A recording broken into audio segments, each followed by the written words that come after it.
This is the story of a trip that starts off fun, but slowly turns into a nightmare. Three close friends, Marcus, Goldie, and Brar, are heading into the forest for one final bachelor trip before they all get married. It's been a long time since the three of them hung out together, so they're excited, laughing, and enjoying the peaceful drive. The road cuts through the quiet woods, and everything feels light and happy for now. At the same time, somewhere deeper in the forest, a couple is spending some quiet time together. They're relaxed, lying under the trees and enjoying nature, until they suddenly hear strange sounds coming from nearby. Curious but cautious, they get up to check where the sound is coming from. What they find shocks them. There, on the forest floor, lies a human heart, ripped out and thrown aside like trash. The girl panics. She begs her boyfriend to leave right away. He agrees and they rush back toward their car. But just as they are about to open the doors, a masked man appears out of nowhere. In a flash, he cuts off the boyfriend's head. The girl screams, but another man steps out of the shadows, grabs her, and drags her away. This brutal moment becomes the chilling opening of our story, a warning of what's to come. Back on the road, unaware of any of this, Marcus, Goldie, and Brar decide to stop at a small cafe to eat. Inside, Goldie notices a girl named Helen sitting alone. He walks over and tries to talk to her, maybe flirt a little, but she coldly rejects him. Embarrassed, he turns to leave. But that's when her husband storms in. Furious, the man attacks Goldie and punches him several times. Marcus and Brar jump in to help and pull the man away, but the damage is done. The cafe owner comes out, sees the fight, and yells at all three of them to get out and never come back. Feeling insulted and bruised, the friends leave in silence. But as they drive away, Marcus can't help but tease Goldie about what just happened. On the other side, we return to Helen. She's sitting at a table with her husband, who's clearly still angry. He accuses her of starting the conversation with Goldie, saying she must have given him a signal first. Helen keeps denying it, calmly and firmly telling him she never spoke to that guy. But her husband doesn't believe her. His eyes burn with jealousy, and the tension between them grows. Meanwhile, Marcus, Goldie, and Brar are back on the road.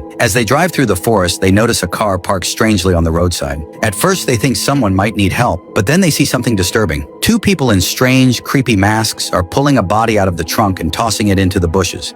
The scene is quick but horrifying. Marcus freezes. "What the hell was that?" he asks, staring back through the rearview mirror. Brar shrugs, trying to stay calm. Maybe they're locals or hunters. Probably nothing to worry about. Locals don't wear masks like that, Marcus mutters, but the others urge him to keep driving. Still, something about the whole thing keeps bothering him. And then, another problem hits. The signal on all their phones disappears completely. Of course, right? No phone service, just like every horror story ever told. No signal means no help, no map, and no way to contact anyone. While these three keep moving forward, far ahead of them, another couple, Jordan and Casey, has already reached the camping spot. They've pitched their tents, lit a small fire, and are settling in. The forest is quiet, but as the sun begins to fade, something shifts. Casey senses it first. She whispers to Jordan that it feels like someone is nearby, watching them. Jordan quickly gets up and starts checking the area, scanning the trees and shadows. The air feels heavy. Suddenly, something lunges out at him from behind. Casey screams. But then they hear laughter. It's just their friends playing a prank. The tension fades, replaced by annoyed laughter and scolding. Casey is still shaking a little, but they all joke it off and go back to chilling under the stars, unaware of what's truly out there. But the camera shifts now,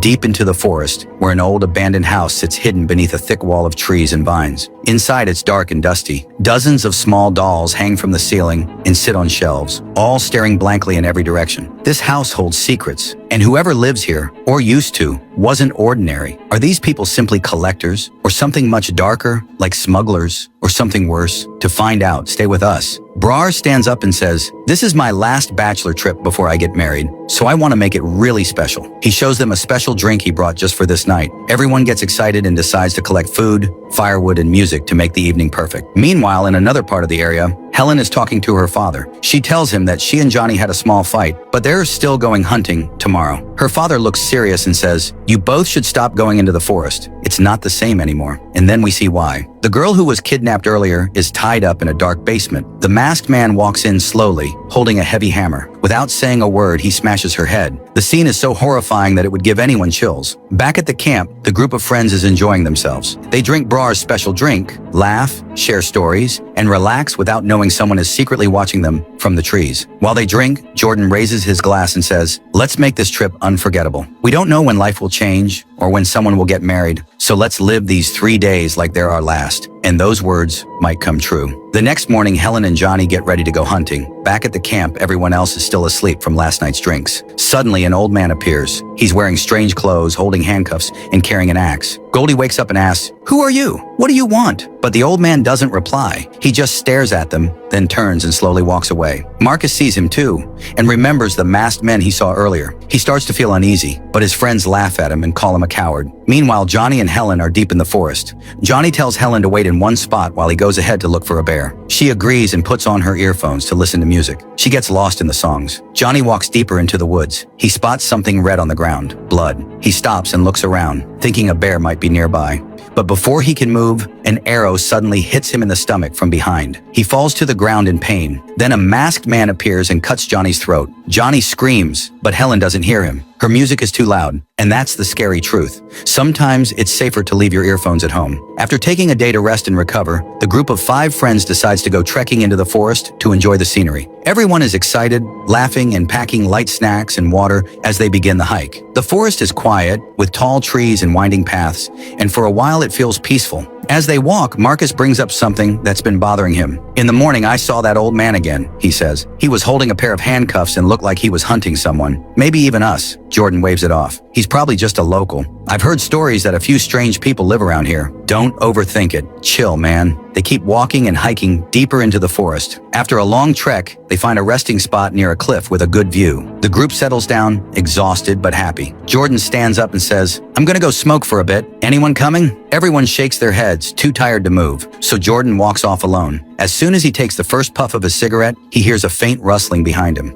When he turns around, it's already too late. A masked man is standing there, and with a swift swing, he cuts Jordan's head clean off. The horrifying part comes next. Another masked man joins him, and together they begin to tear into Jordan's body like wild animals, eating him raw, their hands soaked in blood. Back at the resting spot, the others hear Jordan's distant screams. Brar is the first to run toward the sound, but when he reaches the spot, he freezes in horror. He sees the 2 masked brothers eating Jordan's body. His whole body shakes. He wets his pants in fear and accidentally makes a sound. The masked men look up and lock eyes with him. Without wasting a second, Brar runs as fast as he can back to the others. "We have to leave right now," he shouts. "This place isn't safe. They killed Jordan. They're eating him." Everyone panics and starts to run. But just then, one of the masked men shoots an arrow. It flies through the trees and hits Casey straight in the back. She collapses instantly, dead. The remaining 3 don't stop. There's no time. They keep running, full of fear, and finally reach their tent. They quickly start packing up, their hands shaking, but safety doesn't come. The 2 masked brothers are already there, slowly approaching, weapons in hand, ready to finish them off. Suddenly, Goldie steps forward. He picks up a large branch and shouts, "Run! Both of you! Go get help!" Marcus and Brar hesitate, but Goldie yells again, "Go! Now!" With no choice, they run. The 2 masked brothers don't take long to kill Goldie. The scene then shifts to the same basement we saw earlier, the one where the girl was kept. But now someone else is trapped there. It's Helen, Johnny's wife. At first, Helen is confused. She doesn't understand where she is or what's going on. But soon, she sees one of the masked men enter the room. He's carrying Goldie's dead body. Right in front of her, he starts cutting the body into pieces. That's when Helen realizes the horrifying truth. These men are cannibals. They kill people and eat them raw. Helen is locked in the basement, and no one knows she's there. Her father, worried that she and Johnny haven't returned in 2 days, goes to meet the town sheriff. The sheriff is also an old friend of his. Helen's father explains the situation, and the sheriff agrees to help. The 2 of them head into the forest to search. Back in the forest, it's getting dark. Marcus is feeling anxious. He hasn't seen Brar or Jordan, and now Goldie is missing too. He's scared and on edge. Goldie tries to calm him down, saying, "Relax, we'll be fine. We'll get out of here." But before he can say more, the 2 brothers appear again. They kill Goldie right there and grab Marcus. He fights back, but they're too strong. They drag him to the same basement where Helen is held. When Helen sees him, she gasps, "It's you, Marcus!" Marcus, shaking and confused, asks her, "What is this place?" Helen replies with fear in her voice, "This is the house of cannibals. I saw them, eating people, alive and raw." Marcus's face turns pale. He's terrified. Before they can say anything else, the brothers come back. They grab Marcus and take him away again. Now Helen is alone in the dark, unsure of what will happen next. Meanwhile, her father and the sheriff continue searching through the forest. After hours of walking, they finally find something. The car that belonged to Marcus, Goldie, and Brar. But something is off. There's no one inside. and the number plate is missing. The sheriff immediately senses something is wrong. Someone didn't want this car to be traced, he says. He starts putting the pieces together, but Helen's father doesn't care about clues. All he wants is to find his daughter before it's too late. Now it's dinner time, but tonight there's a new guest at the table, Marcus. He's terrified as he's forced to sit with the masked brothers, unsure of what's going to happen next. Suddenly, one of the masked men removes his mask, and Marcus sees a strange woman sitting at the head of the table. She introduces herself as the mother of the two brothers. Her voice is loud and dramatic, and her behavior is just as over the top and bizarre. She smiles at Marcus and says, "Don't be scared. You're going to marry my eldest daughter. She really likes you." Marcus is stunned. The woman continues, saying that her younger son is going to visit the girl who's tied up downstairs, Helen. She says they'll use her to grow the family. But before that, she says cheerfully, "Let's eat." They bring out the food and place a dish in front of Marcus. When the lid is lifted, he freezes in horror. It's Brar's head, cooked and placed on a platter. Marcus starts shaking, but the mother and brothers laugh and force him to eat. Everyone acts like it's normal. Then they begin a strange ritual. The older son cuts his own foot with a knife and then walks in wearing a wedding dress. The mother announces that the wedding ceremony has begun. She performs the creepy rituals, and once it's done, they tell Marcus to go upstairs with the bride. Marcus is horrified. Inside, he's panicking. He thinks, it would have been better if they just killed me. Meanwhile, the younger son heads to the basement to check on Helen. But when he gets there, she's not tied up anymore. She's right behind him. Before he can react, Helen throws a rope around his neck and pulls with all her strength. She doesn't stop until he's dead. Back upstairs, Marcus is about to be taken to the room when the worst begins. The groom is fully dressed and ready to attack him. Just in time, Helen bursts into the room and tries to attack the masked man. She misses her strike, and he quickly starts to overpower her. It looks like she's about to lose. But then Marcus gathers his courage and jumps in. He attacks the masked man from behind and injures him badly. The man stumbles, screams in pain, and runs away into the darkness. A lot is happening now, but the fight isn't over yet. Far away from all the horror, the sheriff and Helen's father, Alan, are still searching for her. Alan is growing more and more worried. "She couldn't have gone too far," he says. "It's been too long." The sheriff replies, "There's a small cottage deep in the forest. A family lives there, but they've never caused trouble before. Maybe Helen is there." Alan agrees to check it out. Meanwhile, Helen is running through the forest trying to escape. Marcus, however, is injured. His leg is badly hurt, and he can't keep up. Suddenly, the elder son appears in front of Helen, blocking her way. But she doesn't hesitate. She fights back and kills him on the spot. But it's not over. The mother is still alive.